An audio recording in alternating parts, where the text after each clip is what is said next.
জাতীয় ঐকমত্য কমিশনের চলমান আলোচনায় আজ অংশ নেয়নি বাংলাদেশ জামায়াতে ইসলামী।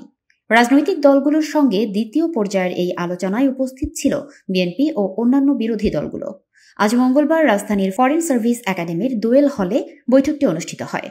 দুপুর 12:15টার দিকে শুরু হওয়া এই আলোচনায় জামায়াতের অনুপস্থিতি ছিল চোখে পড়ার মতো।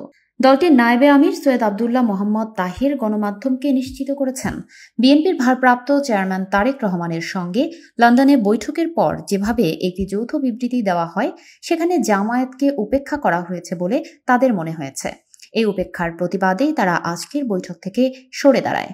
জাতীয় ঐকমত্য কমিশনের একটি সূত্র জানিয়েছে, বৈঠক শুরুর পরেও জামায়াতকে যোগ দেওয়ার জন্য আমন্ত্রণ জানানো হয়েছিল, তবে দলটি অনড় অবস্থানে থেকেই বৈঠকে অনুপস্থিত থাকে। এর আগে ঈদের আগের বৈঠকে জামায়াতের প্রতিনিধি দলের নেতৃত্বে ছিলেন নায়েবে আমির তাহের, সঙ্গে ছিলেন সহকারী সেক্রেটারি জেনারেল রফিকুল ইসলাম খান ও হামিদুর রহমান আজাদ। আজকের বৈঠকে অংশ নেয় বিএনপি, এনসিপি, গণ অধিকার পরিষদ, নাগরিক ঐক্য, গণসংহতি আন্দোলন সহ বেশ কয়েকটি বিরোধী রাজনৈতিক দল। আলোচনা হয়েছে সংবিধানের ৭০ অনুচ্ছেদ, সংসদীয় কমিটির কাঠামো, নারী প্রতিনিধিত্ব এবং দ্বিকক্ষ বিশিষ্ট সংসদ গঠন, প্রধান বিচারপতি নিয়োগ সহ একাধিক গুরুত্বপূর্ণ বিষয়ে। ৩ দিনের এই সংলাপ চলবে ১৭, ১৮ ও ১৯ জুন পর্যন্ত। বৈঠকে উপস্থিত ছিলেন জাতীয় ঐকমত্য কমিশনের সহ সভাপতি আলী রিয়াজ, সদস্য আব্দুল মুঈত চৌধুরী, বদিউল আলম মজুমদার, ইফতেখারুজ্জামান ও সফর রাজ হোসেন প্রমুখ।